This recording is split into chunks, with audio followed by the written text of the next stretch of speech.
Hey, good morning. Ben here with you once again for Studio on the Lake. Today, you can see spring has arrived. The lake is unthawed, and that means that the dwarfs are going to show up.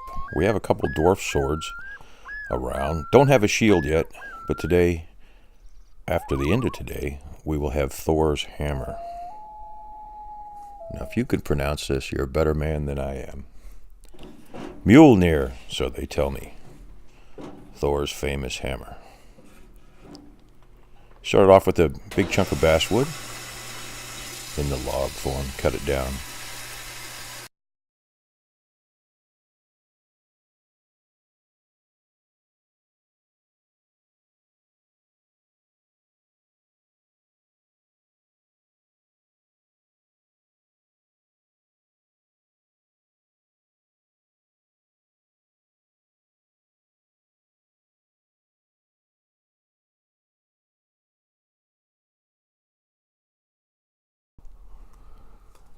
First we'll make it square.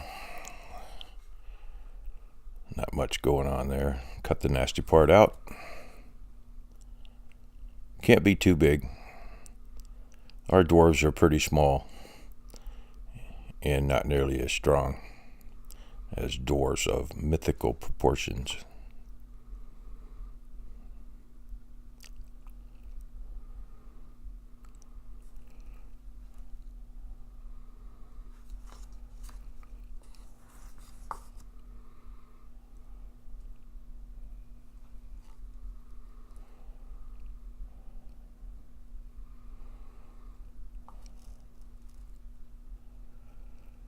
Down to the handle now. Make it roughly square and about that long. If you read up on the mythology, it was supposed to be longer, and I forget why. I think they ran out of some secret squirrel metal, uber or adamantium or vibranium or something like that. That's a whole nother discussion, so I'm told. Which is stronger? Well, this is basswood, and I guarantee you it'll hurt if it whacks your foot.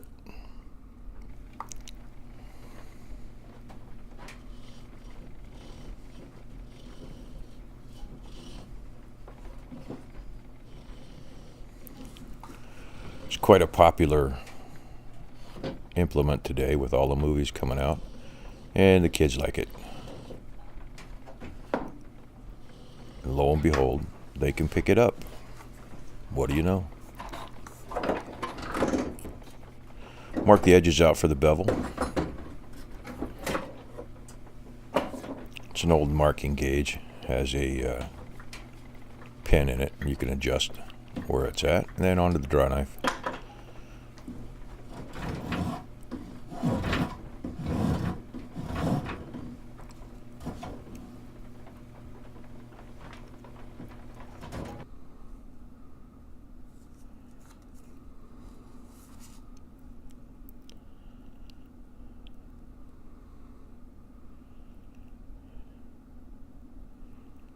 If you read up on the hammer, it has quite a history in various different mythologies. I guess its primary functions are never leaves Thor's hand. If he throws it, it comes back. Can even go through a world in the way back to his hand. And then, when he gets tired of holding it, he sets it down and no one can pick it up unless they're worthy. If you want to go through the list of who's worthy, there's a long list out there. And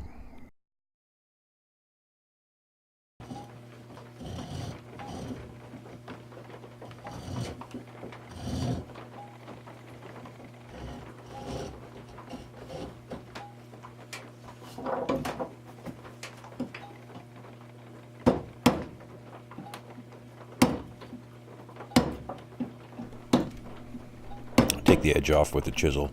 I'm going to cheat a little bit, as you can see, with a right angle grinder with the majority of the safety equipment removed.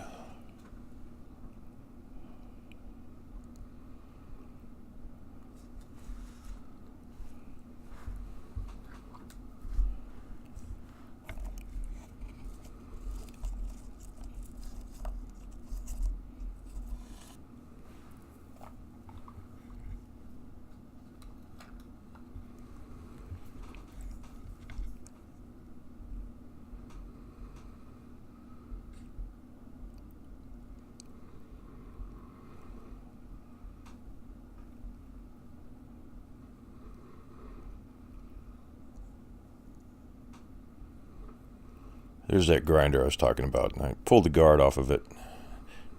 Can't get access to everything with the guard on there. Does a nice job. It moves stuff pretty quick. I think that's probably a 50 grit disc on there. You got to watch where you put your hand. It will bite you. Put the corner bevels or faucets in it. Facets, I guess maybe is a better word.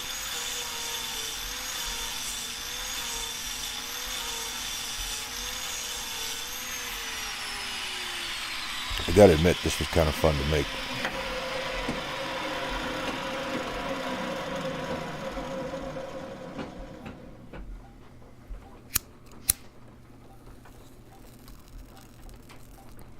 Basic hammer shape roughed out.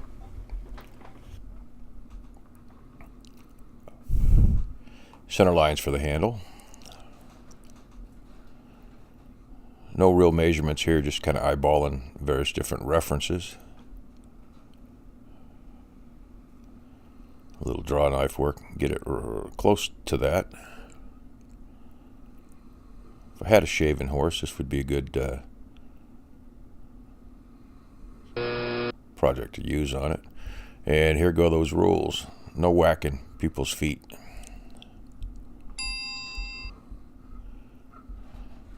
This mouse showed up in the shop. He comes out. He's kind of inappropriate on occasion. This guy comes around. You can whack him.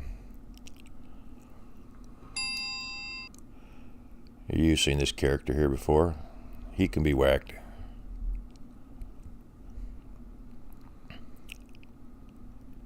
Get some inscription in the end. Looks like in the end of the bevels on it. Went ahead and burned those in. And then I'll take a Kutzall bit and relief that. And then finally it'll get a shape burned in there. I gotta admit, I didn't spend a whole lot of time referencing the shape on that. There's several intricate Celtic designs, depending on which reference you're looking at. I just kind of made something up. And there are 8 of them. So if you were to follow a pattern.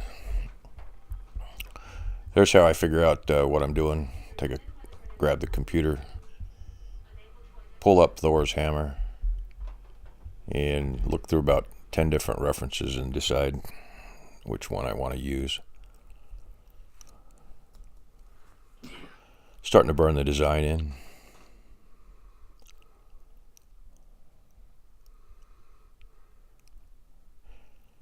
If you look in the lower right hand corner down there, there's a subscribe button. If you want to see more of these videos and various different things, just go ahead and click the subscribe.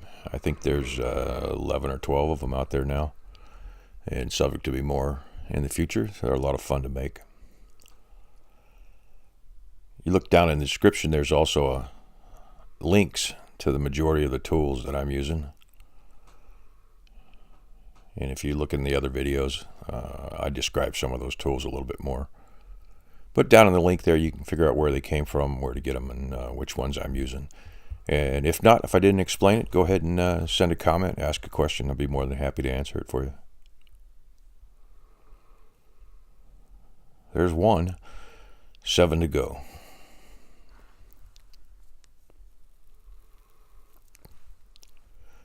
For other videos, when I get done burning, I go ahead and take a little brass wire brush, and pull it off of there. I believe this is the infinity symbol, and it not as easy to draw as it looks. If a guy had a bigger surface and a compass, he could have pulled that off a little bit better, but that's not too bad for freehand.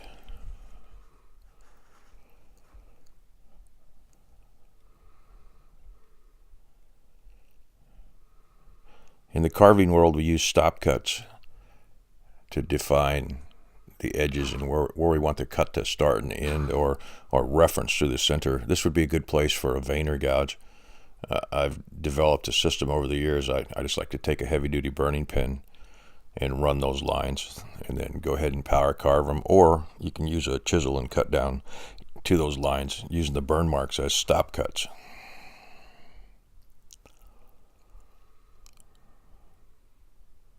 Most of the speeded up portions are 3, 4, and 5 times faster.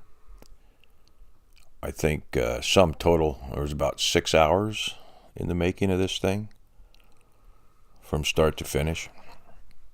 I go ahead and let the camera run. I do try to work a little faster than I normally would, and it takes a little bit more thought to figure out what you're going to do next, so you don't have a whole lot of wasted space. And then an hour or two of editing, cut it all down.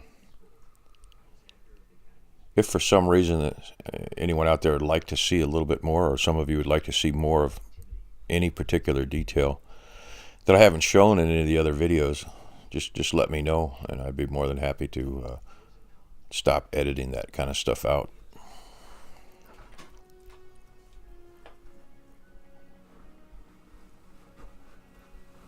Good reference measure there.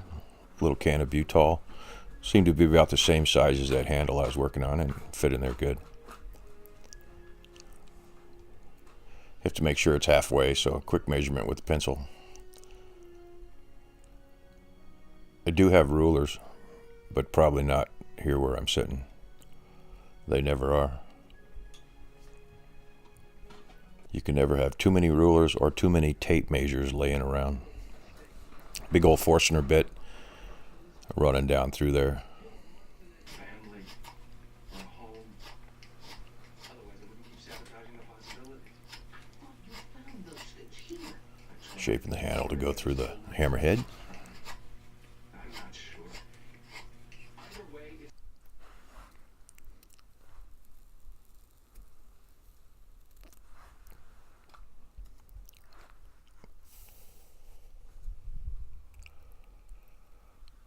Doesn't quite fit just yet.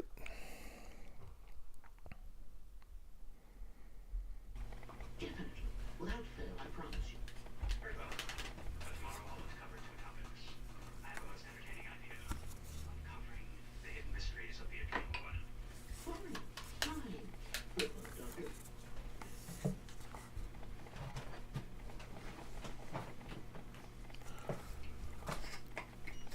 When I was looking at references for this, I didn't realize the sheer amount of movies that this particular hammer or its incarnation had appeared in. And while running across those movies and looking at those references, there's a couple of other versions of the hammer that look more like a sword or a battle axe rather than a hammer. Look like they'd be kind of fun to make. So I think at some point in the future I'll make those. This part here is just completely made up, kind of a ferrule. Going to go around the bottom of the hammer, dress it up a little bit. No particular reference for this. This is made up. And the dwarves will like it, I'm pretty sure. It is good for smashing watermelons. Some of you that are old enough will remember some character in the past. Comedian that liked to smash watermelons. There's that mouse that shows up on occasion. And a lot of these ugly spiders running around. You gotta be careful what's under the spider though, because when you smash the spider, you end up smashing what's under the spider. Sometimes that's problematic.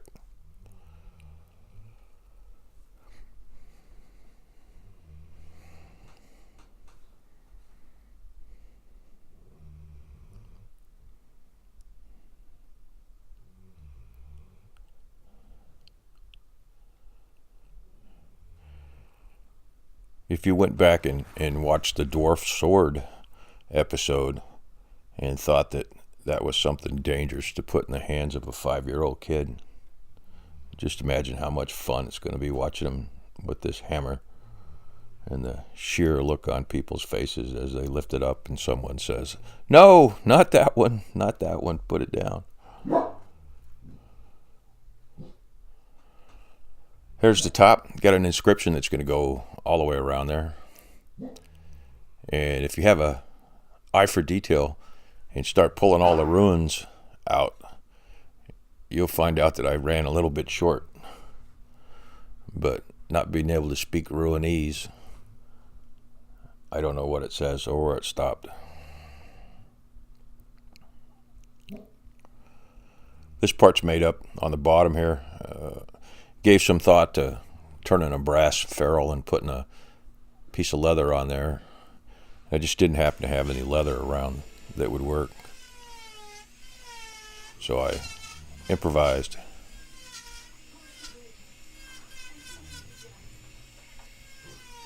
So those Kutzall bits, again, these are the yellow, which is a fine, and not necessarily so fine.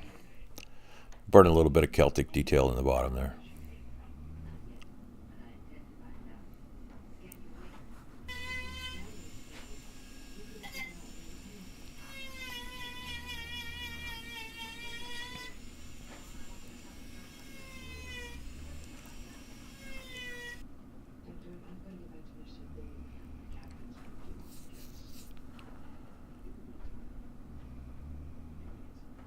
Made up design means absolutely nothing, but it does read well when you're standing away, and that's the important part.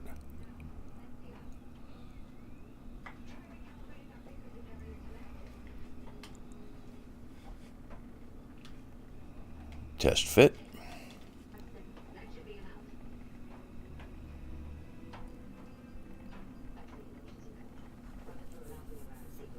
I think that's going to work.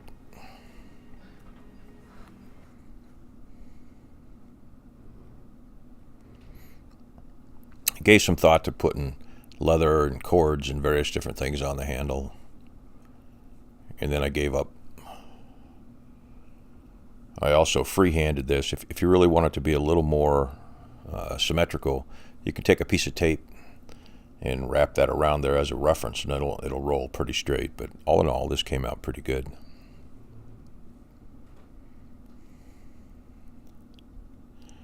This is a coarse diamond bit. I didn't want quite as aggressive, cutting down to those stop cut lines. At some point, I'll do a power carving video on what the various different bits and burrs work as. For now, you'll just have to take my word for it.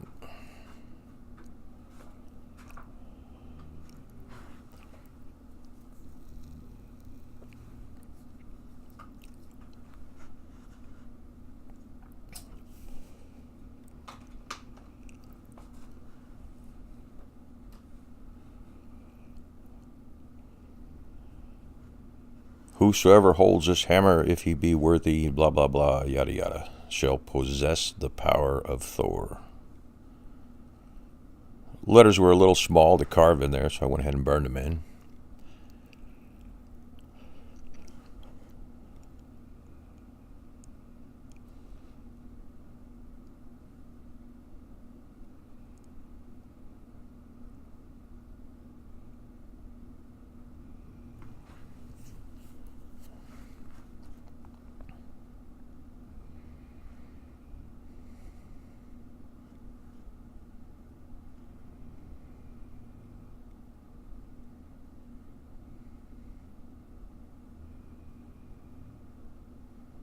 This is all these letters were free-handed on there. If you want it to be a little more pure, you can take a little bit more time if you decide to build one of these and do it to the amount of detail that you want to do it to.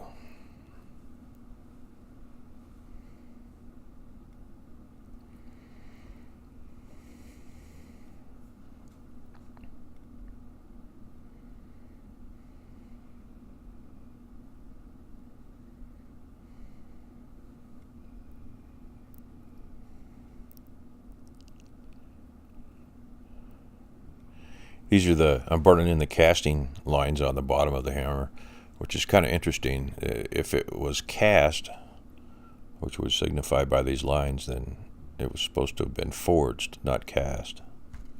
I'm not sure what that means, but I guess it's all made up anyway, right?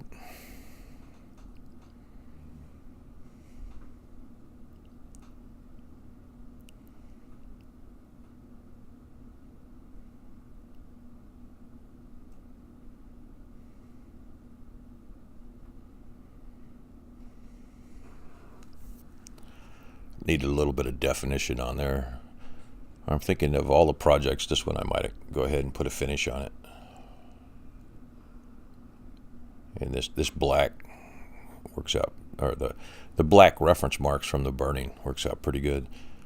My favorite epoxy, 5-minute epoxy.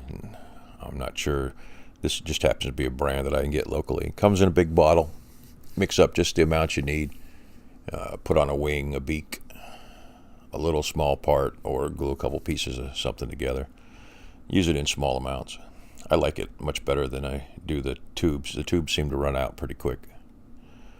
And once it goes in there, it's pretty much a press fit. Got to glue the top on. You can see the inscription that's burned in the top of it there.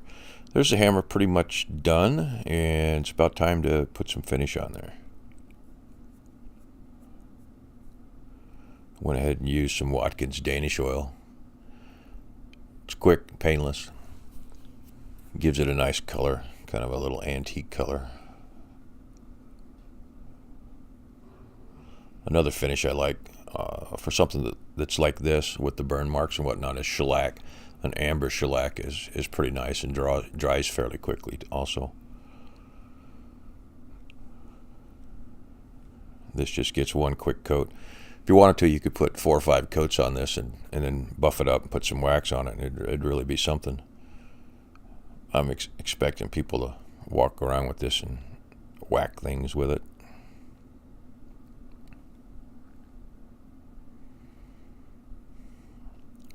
It's going to go in the dwarf weapons collection. Laying around the lake house. And if Groot gets a hold of it, he'll make short work of it. That's not Groot the plant, that's Groot the Mastiff, the puppy. And there you have it. We'll go ahead and call that one finished. Leave me a comment. Let me know what you think. I think I will do the axe versions of a couple of these because this was a lot of fun to make. Hey, these little cartoon characters are things I have fun sticking in here. If you want to see something different, let me know and I'll crank them up. This inappropriate mouse is something that my daughter drew. I have a couple artists in the family, an illustrator and an artist, and they contribute. But they're great fun.